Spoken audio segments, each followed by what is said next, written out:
Los plateros neogranadinos tuvieron como principales clientes a las élites gobernantes, a la iglesia secular y a las comunidades religiosas, en el contexto de una sociedad sacralizada que usaba la imagen para transmitir códigos morales y valores que estructuraban las relaciones sociales. Por ello, no es sorprendente la gran riqueza ornamental e iconográfica que se integró a las piezas de platería, tanto de uso civil como religioso. El estilo ornamental imperante en el primer siglo del periodo colonial es el manierismo, pero a partir de la segunda mitad del siglo XVII se consolida el barroco como expresión visual y cultural. Esto hizo que tomara protagonismo una ornamentación recargada, orgánica, con mucho movimiento, relieve y texturas, repleta de simbolismo. La plata, el oro y las piedras preciosas se convierten entonces en contenedores de significados, bellamente ejecutados a mano con las diferentes herramientas y procesos que veremos a continuación.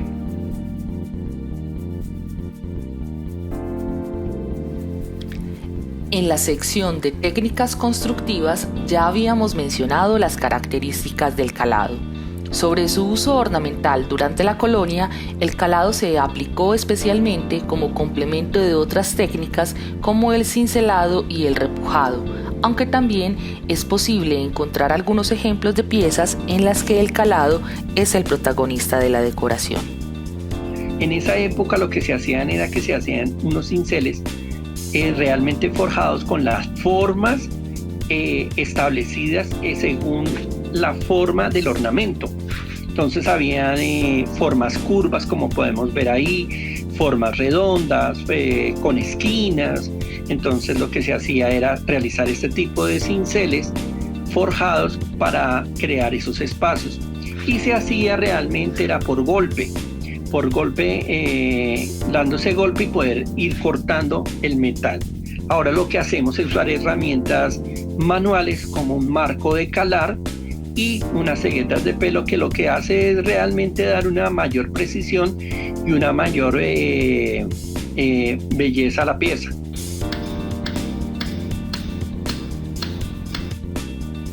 El cincelado es una técnica ornamental con la cual se labran dibujos sobre las superficies del oro o la plata sin extraer ninguna viruta de material en el proceso, lo cual se ejecuta a través del recorrido continuo de los cinceles sobre la lámina accionados por el golpe de un martillo. Su nombre se deriva de sus herramientas características, los cinceles, que son varillas de hierro o acero que se labran o forjan en diferentes diámetros y cuyas puntas pueden tener un sinnúmero de formas, texturas y acabados según el uso que se le va a dar. Estas herramientas eran en la colonia y son en la actualidad elaboradas por los propios plateros en su taller. La técnica consiste en trazar y modelar con la ayuda del golpe de un martillo sobre la cabeza del cincel diferentes líneas, formas y texturas por el anverso de la pieza.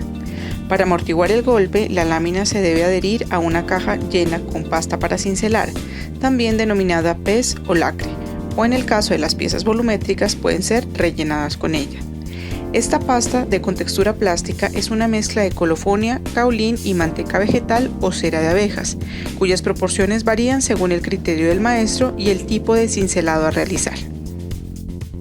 El cincelado también se usaba para detallar y perfeccionar las figuras y apliques macizos obtenidos por la técnica de vaciado.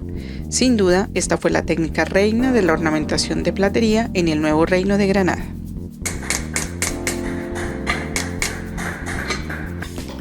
El repujado es una técnica derivada del cincelado donde se trabaja con los cinceles del mismo modo, pero por el reverso del material para lograr mayor relieve en la decoración de la pieza.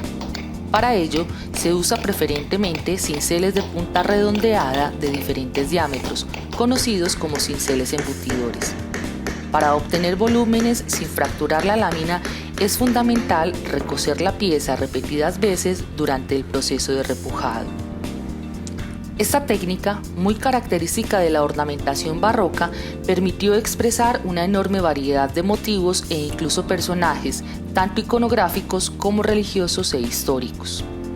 Hoy por hoy, es una de las técnicas más explotadas por los plateros contemporáneos en el diseño de piezas únicas en diferentes escalas, desde joyas hasta esculturas.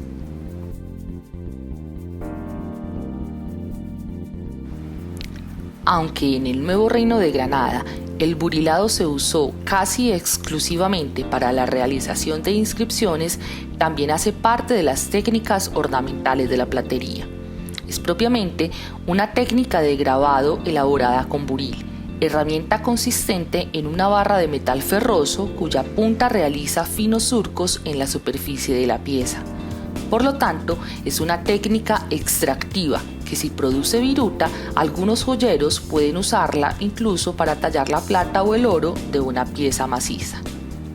Las barras de metal, usualmente encavadas en mangos de madera, tienen diferentes formas en sus puntas, las cuales definen los nombres de cada tipo de buril, de punta, mate, sombra, seda y media caña. Cada uno genera un efecto distinto en la superficie de la plata y se complementan para dar grandes posibilidades en la ornamentación, desde delineado de figuras y texturas hasta zigzags.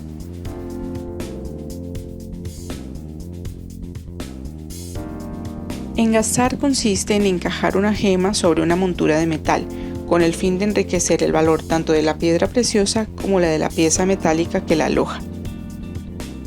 El trabajo de engastes resulta importante en el Nuevo Reino de Granada, tanto para los objetos de joyería como para los de orfebrería, especialmente al recordar la abundancia de piedras preciosas y perlas con que los artífices locales ornaron sus obras. De ello son evidencia la gran variedad de cálices y de manera particular las incomparables custodias solares de los siglos XVII y XVIII.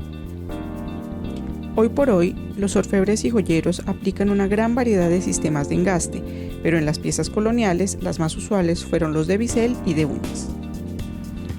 En los talleres de los orfebres y joyeros actuales, las técnicas ornamentales se siguen aplicando casi de la misma manera en que se hacía hace más de 2 siglos.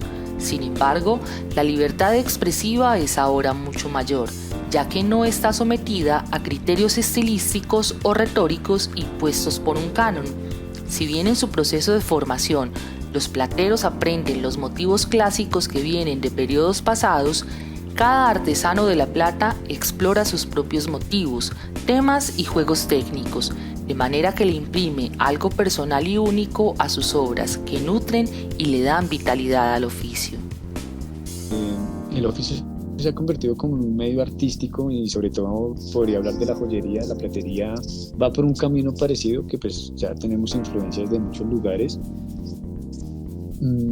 pero digamos que ya es un cincelado menos ornamental, son cincelados que por ejemplo van acompañando una investigación, un tema, un vivir, una vivencia, un poco de situaciones que ya no solamente es el hacer porque somos el taller de platería tal o porque nosotros aprendimos a cincelar estos ornamentos o porque es el ornamento que aprendimos a cincelar, sino es porque es un tema que puede ser de cualquier forma y hay una expresión más propia del hacedor en las piezas y en las técnicas.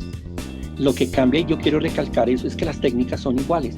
Lo único que ha cambiado realmente es la forma en cómo las interpretan ahora y cómo las diseñan. Y realmente en algunas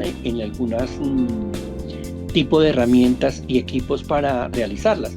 Pero realmente uno ve lo mismo y es lo que verdaderamente debemos aprender ahora. Las técnicas se aprenden realmente desde lo tradicional, desde lo que viene desde la época colonial. Y así es que se aprenden las técnicas para poder traerlas a lo contemporáneo y transformarlas en diseño a otro tipo de piezas que son y van a la vanguardia y a la actualidad.